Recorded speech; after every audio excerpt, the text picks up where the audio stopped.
Good afternoon, everyone. Unless something has happened over in the House in the last hour or so, I do think that is a good place to start. First of all, I think the Speaker's done an excellent job of unifying our side, and it's logical for many of you to begin to wonder what happens next, whether the House passes this measure or not. What happens next is what I have said repeatedly for the last couple of months. Divided government is not unusual in this country. We've had divided government more often than not since World War II. When the American people elect divided government, they're saying, you guys need to get together and figure out how to solve the big problems. So regardless of whether the House passes this measure or doesn't, I want to disabuse any of you of the notion that there's any measure clearing the Senate with 60 votes that could be approved by this House is essentially zero. This agreement must be reached because we must never default, and the agreement needs to be reached between the Speaker and the President. And the House Republicans have put forward a serious, thoughtful plan that needs to be considered. It actually saves $4.5 trillion, including $500 billion, $500 billion, just in interest savings as a result of the bill that they put together. And hopefully they'll be able to execute on getting it across the finish line there. But when that happens, it should, as the leader pointed out, for anything to get signed into law, there's going to have to be an agreement between the House leadership, between the Speaker and the President. And the President has not met with the Speaker now for 83 days. That was the last time they had to sit down in the White House, was 83 days ago. And so I hope that the Biden administration will decide to engage with the House Republican leadership in a way that not only deals with the debt limit itself, but also with spending reforms, hopefully, that address the fundamental issue of spending and debt. One of the issues that is coming out of this House plan is permitting reform. And as I think everyone knows, energy costs have increased dramatically under the Biden administration. Energy costs are up 36%. So if there is an issue that's crying out for attention, it's the issue of energy. And permitting reform is key to that, because right now it takes 4.5 years on average to get an environmental impact statement across the finish line. So we need permitting reform if we're going to have an all-of-the-above energy strategy for our country and for our economy, which of course is not just an economic issue, an energy issue, it's a national security issue, and I think we all know that. Unfortunately, Leader Schumer has said that the House package is dead on arrival, and I think that's a huge mistake. I hope that Democrats here in Washington and in the Senate, if the House can move on this, will be willing to sit down and talk about some of the things that we can do together that would make America less dependent upon foreign sources of energy and deal with that high cost of energy that is affecting the pocketbooks of everyday Americans. And we had a couple people here, Senator Capito, Senator Barrasso, who are doing a great job on that issue, in the lead on that, and I'm hoping that they'll have some partners that will enable us to get something done on that very important issue. This weekend I was in Wyoming at the Bridger Valley Rural Electric Association, their annual meeting, and their mission since 1938 has been to provide safe, affordable, reliable energy and electricity for their customers. Well, that mission is becoming mission impossible because Joe Biden's energy policies is so terrible. Energy is now unavailable, unreliable, unaffordable. Joe Biden has taken an axe to American energy, attacked American energy, and as a result, we've had massive inflation and an increase in energy costs that have affected the country. The President has rejected the idea of American energy being affordable, available, and reliable. And as a result of that, people all across the country have been suffering the pain of high inflation in the Joe Biden economy. Energy prices since Joe Biden took office are up 36%. Gasoline prices since Joe Biden's been in the White House are up 46%. Gas prices have gone up every month for the last 5 months, and with summer coming, there is no end in sight. You remember last year, before the election, a desperate President Biden tapped into the Strategic Petroleum Reserve in an effort to lower gasoline prices. Can't do that again this summer because the Strategic Petroleum Reserve, our emergency reserves, are at a 40-year low. What we ought to be doing is tapping into American energy that is in the ground, and Republicans have a plan to lower energy costs for the American people. It's the permitting reform, it's the cutting red tape, it's the sort of things that Senator Capito and I are working on. We're having hearings on that. It's necessary for our economy to move forward there for more affordable energy and more American energy. Right now, over half Americans are living paycheck to paycheck. And over the last 24 months in Joe Biden's presidency, American families, due to Biden inflation, have actually had a pay cut each of those 24 months, which is why it is no surprise that Joe Biden's approval number are also in the tank. Well, we had the big announcement of the president deciding to run for re-election and kicking that off yesterday. Boy, that was exciting. So what President Biden will try to do is tout a lot of his wins. And one of those is infrastructure, and he's going to be talking about that.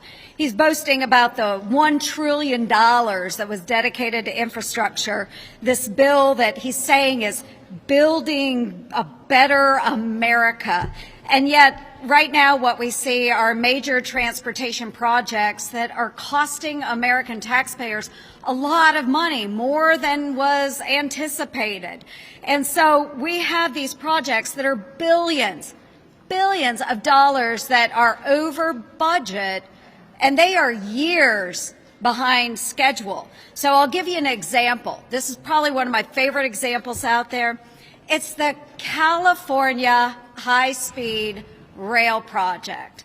Doesn't benefit a lot of taxpayers across the United States, but the Obama-Biden administration had committed $3.5 billion to this project more than a decade ago. President Trump, he did stop it because it was going over budget, over time frame, and he saved about $1 billion on it. But Biden, President Biden, went back in and restored that money and added another $50 million to it, praising the project as an example of the Build Back Better approach. Supposedly it was shovel ready. Okay, but the reality of this train in California is that it won't be completed for another decade, and it's going to cost $100 billion more than it was anticipated. Okay, folks, it is a literal train wreck. And to hold the Biden administration accountable, I've required the Department of Transportation to keep track of these projects that are $1 billion over budget and they're behind schedule. So this week, I'm doubling down on that, and I am introducing the $1 Billion Boondoggle Act, which expands these requirements to every taxpayer-funded project. And I'm also introducing the Put the Brakes on the Boondoggles Act, which brings runaway trains like the California high-speed rail project to a halt. Folks, we can't keep pumping pork out there. We've actually got to have some accountability in this administration. Thank you all for being here. And today I really wanted to talk a lot about what we've already heard a little bit more, but it falls right into the purview of the Environment and Public Works Committee, where I'm the ranking member. we had our first hearing today on permitting reform. Now, we've talked a lot about how important permitting reform is to energy, to the cost of energy to consumers, to folks who have jobs in that arena. But it's more than just energy projects. It's manufacturing projects, it's water projects, it's broadband projects. All of these projects have to be permitted before they're allowed to be built. So the administration has touted their Build Back Better, but you can't build back anything better because you can't build it. You cannot get these lengthy delays in permitting are just stymieing everything from renewables to the MVP pipeline in the state of West Virginia to other projects that we've heard about today. So what does reform look like to me? Today in our hearing, we started off with this. First of all, in my view, I think it needs to be everything, all of the above. Renewables, fossil, anything. It has to be a fair process that treats every project fairly. Secondly, we need deadlines. We know time after time these agencies just blow through their deadlines with no penalties, no enforcement measures, and to try to slow bleed certain projects to come to a screeching halt. You know, we're supposed to be building or selling electric vehicles that have chips in them. In order to get the chips, you've got to have the mines. In order to have the mines for the critical minerals, you have to have the permit. So there's a really big disconnect here. So you have to have permits on deadline. Judicial review is another thing that is a total stall tactic by the folks that are against projects moving through these states. So with judicial review, we need to have some firm deadlines on judicial review, some guardrails so that lawsuits cannot just keep pounding, elongating projects, and certainly disrupting the flow of energy, roads, bridges, water, broadband, everything. And lastly, we need to look at all of these provisions. I personally think we ought to push more of the responsibilities to the states. They know their states. They have the environmental parameters within the states to be able to meet the challenge of making a determination of how a project can move forward. And I think there's certain tenets that came out in our hearing today. Okay, we all want environmental review. We don't want to shave any environmental review. All we're doing is making sure that the process is done in a timeline that can actually see something being done. When the process takes longer than the actual process is, than the actual building process, that tells you something right there. You know, community involvement. All of our communities are going to have involvement and want to have involvement in what's being built in their community and the impacts they will have. Yeah, we all agree on that.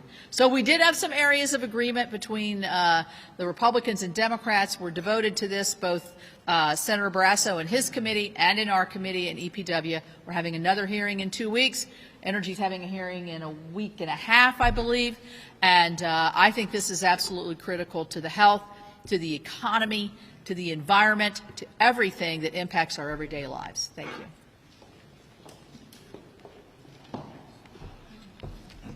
I feel a little bit like Paul Revere.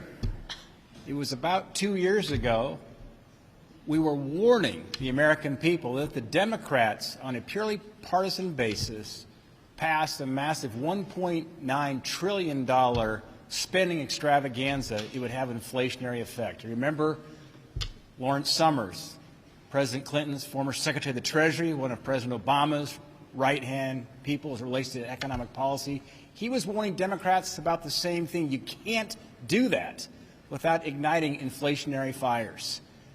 Well, I'm here to report today that that was part of igniting an inflationary fire that we are suffering greatly now as a country because of inflation and now higher interest rates. Never, ever forget, every single Senate Democrat voted for that bill. Every single Senate Republican voted against it. It was Kamala Harris who broke the tie. And that was the beginning, certainly, of the inflationary fires that we saw lit across this economy. Now, we're writing again here as Paul Revere, warning our country that it is irresponsible for President Biden to give Speaker McCarthy the cold shoulder. It's been 83 days since they've spoken. Speaker McCarthy has come to the table with some common sense ideas to claw back wasteful spending, address the debt crisis. This should be and must be a bipartisan discussion. But it takes two sides to negotiate. We must have President Biden come to the table in a serious way with Speaker McCarthy to solve this pending crisis. So I come before you yet again as Paul Revere, warning our country that if we don't have adults in the room, starting with President Biden, we face a significant financial crisis. I can tell you families deserve more than the Democrats' reckless monetary policies. It's reckless for President Biden to be playing games with this looming debt ceiling crisis. Let's bring back fiscal sanity and fiscal responsibility. Leader McConnell. Yeah, first let me just pick up on where Steve left off. The president knows how to do this. He and I did it in 2011.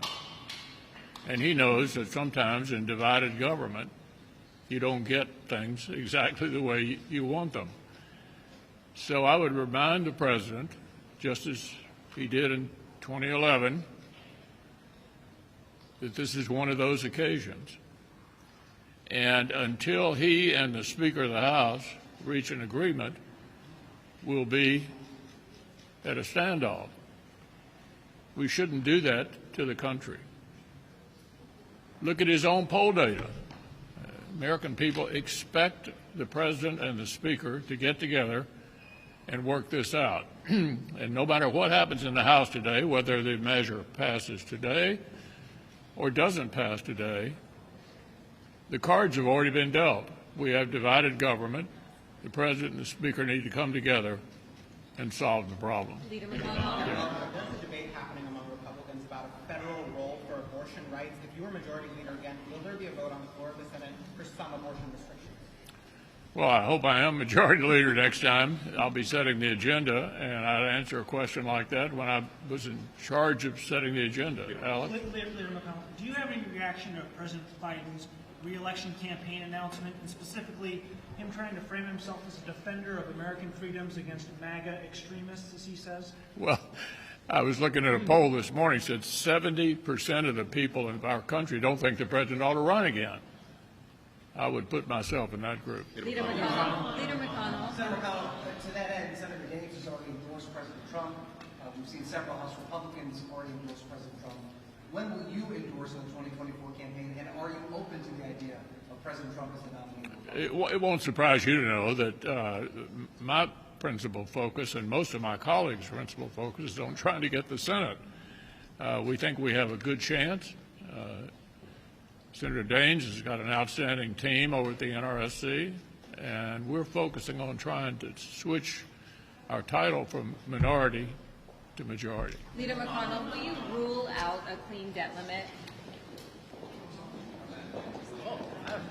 I thought he was going to too. Damn, Landon! Alas, I did not.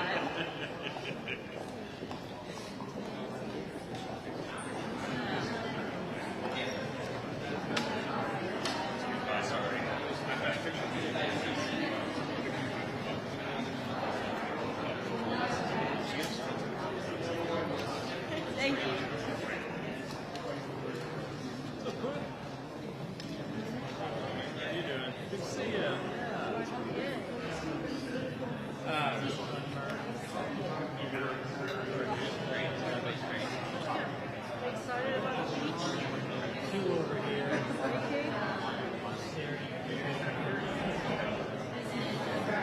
You know, I've always had convertibles, and everybody always said you need to I tell you, my day is coming, man. There's so many days where I think where the sun's coming. It's going to catch up with the second time.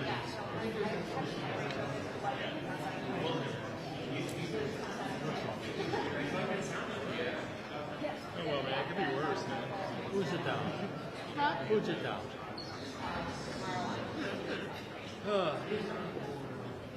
I'm going to keep throwing words out to keep you laughing.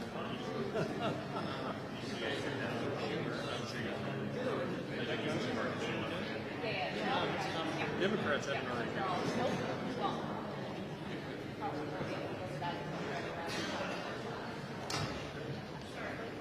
Heads up.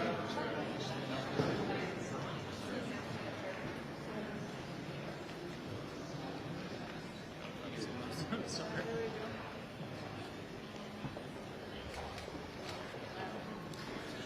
Okay. I am proud to be joined by Senators Stabenow, Whitehouse, and Wyden. Now, for weeks, we've been asking the House Republicans to come up with a credible plan to avoid default. Instead, Speaker McCarthy rolled out a wish list straight out of the Freedom Caucus playbook. It's a bill that might as well be called the Default on America Act, because that's exactly what it is. DOA. Dead on arrival. That's right. Republicans released an extremist hard-right agenda written in a back room in secret to win the support of the Freedom Caucus. The GOP's Default on America Act does not bring us any closer to avoiding a first-ever default. In fact, it only brings us dangerously closer to default. Republicans' Default on America Act would mean fewer jobs, higher costs, leaving policemen, first responders, Border Patrol, our vets, hanging out to dry. For those who worry about gun violence and crime and keeping our communities safe, the Default on America Act wipes out nearly 30,000 law enforcement officers, while also gutting critical resources to secure the border. Donald Trump told House Republicans to defund law enforcement, and so the Republican Default on America Act does just that. If you're a small business owner, the DOA will raise your taxes. As even one GOP member admitted about the Republican bill, quote, essentially you're increasing taxes.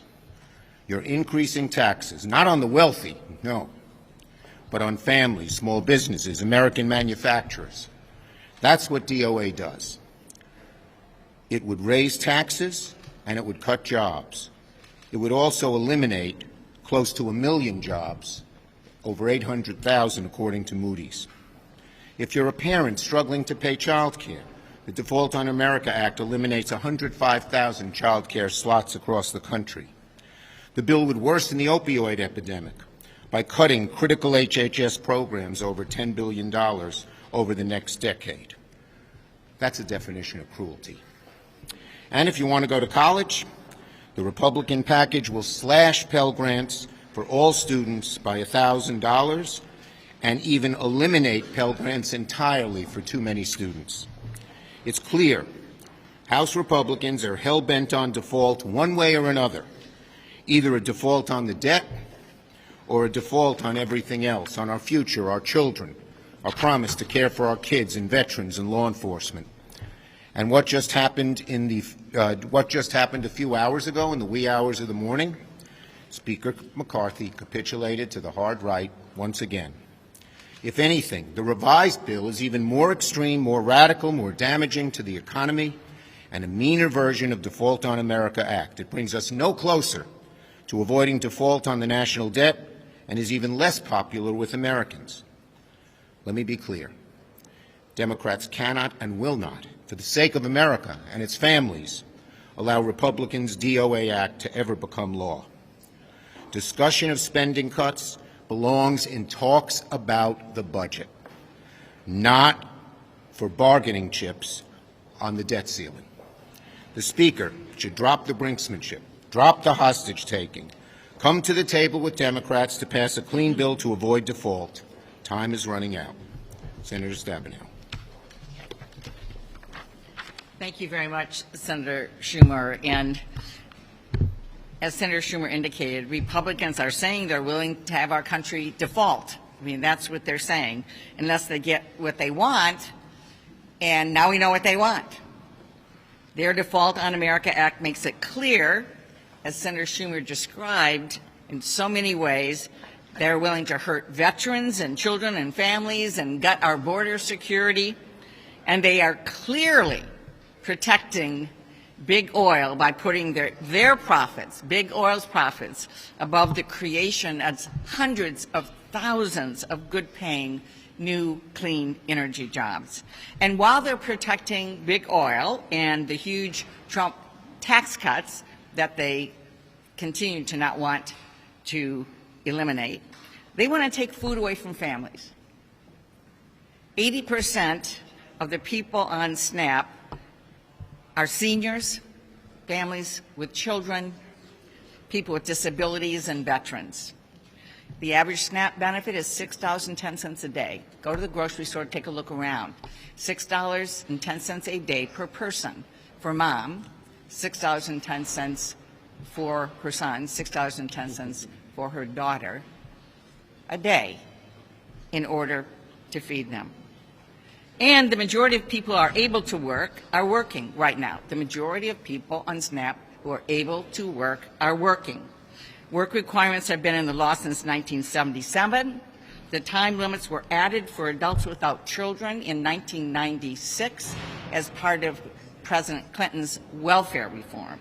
So again, Republicans want to get rid of good-paying, clean energy jobs, protect the big tax cuts to their wealthy buddies, and at the same time, they want to make it harder for people to get a little bit of help feeding their families in hard times. It's cruel, it's short-sighted, and it's not going to happen. It is dead on arrival. Democrats are standing with American families. Oh, Senator Wyden. Thank you very much, Leader. And I'm just going to focus briefly on three of the points that are in front of us in the Senate Finance Committee.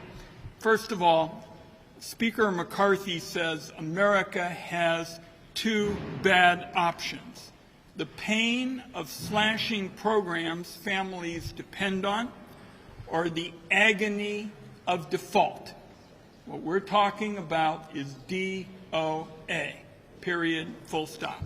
Second point deals with the climate picture in their proposal, and the fact is, in the Senate Finance Committee, my colleagues here, Senator Stabenow and Senator Whitehouse and I authored these provisions, and those provisions ignited a clean energy revolution in the country. Billions and billions in private investment, tens of thousands of jobs. A significant reduction of carbon emissions is on the way because for the first time in American history, we said the more you reduce carbon emissions, the bigger your tax savings. Repealing the IRA energy provisions is an enormous gift to big oil and to clean energy firms in China and Europe. They want nothing more than for energy and transportation in the United States to remain wedded, tethered to yesteryear. Clearly, that's what Republicans have been after in way, way too many areas of government. Last point I would like to bring up is the tax issue, because that clearly is the issue that defines them, and I would only say nothing unites Republicans more than helping wealthy tax cheats. They focus on that every day, day in and day out. That is their tax agenda. That's what drives them like no other issue. Thank you, Mr. Leader. Senator Whitehouse. And Senator Wyden is chairing a meeting of the Finance Committee, so he has to go. The MAGA wish list that Speaker McCarthy released last week is DOA.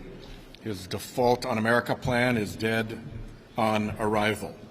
It is so damaging and so unpopular to the American people that MAGA Republicans are using secret backroom deals and default threats to jam through cuts that would never pass in public.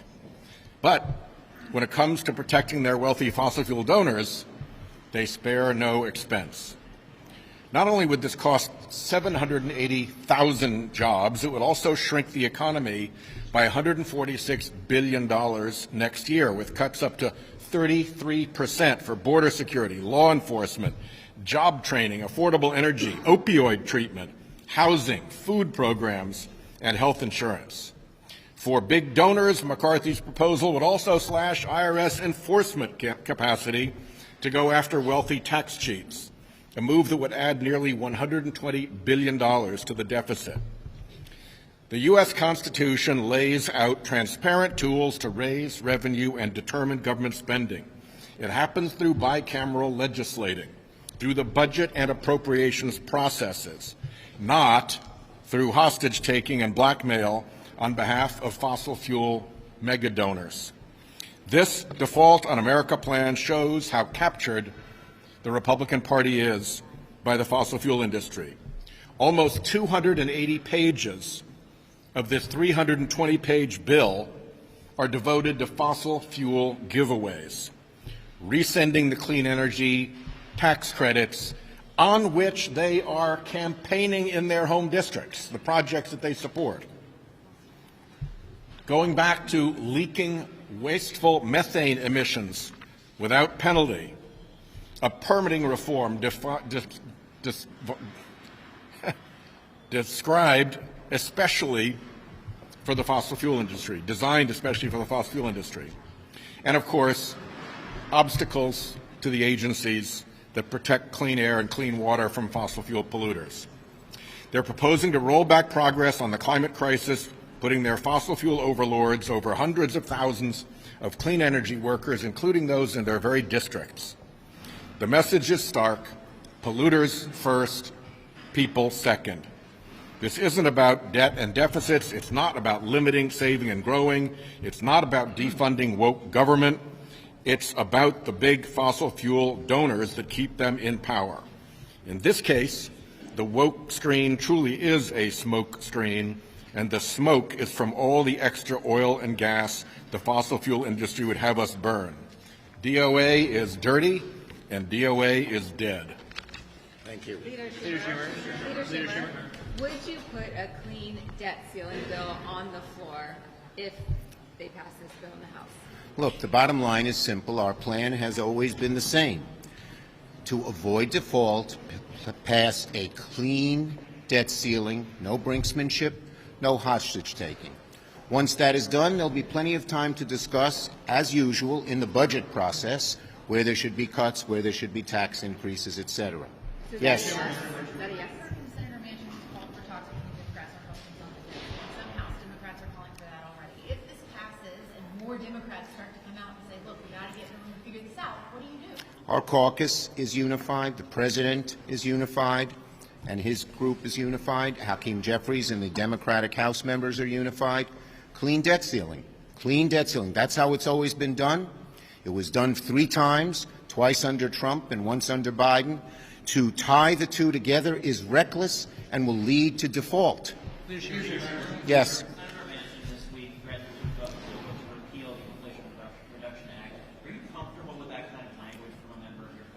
Look, the bottom line is our caucus is overwhelmingly for the Inflation Reduction Act. Yes.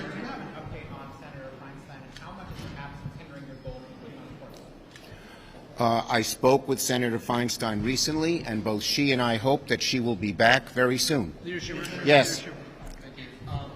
So the president has signed a national, measure to end the COVID national emergency. He's even said that the pandemic is over.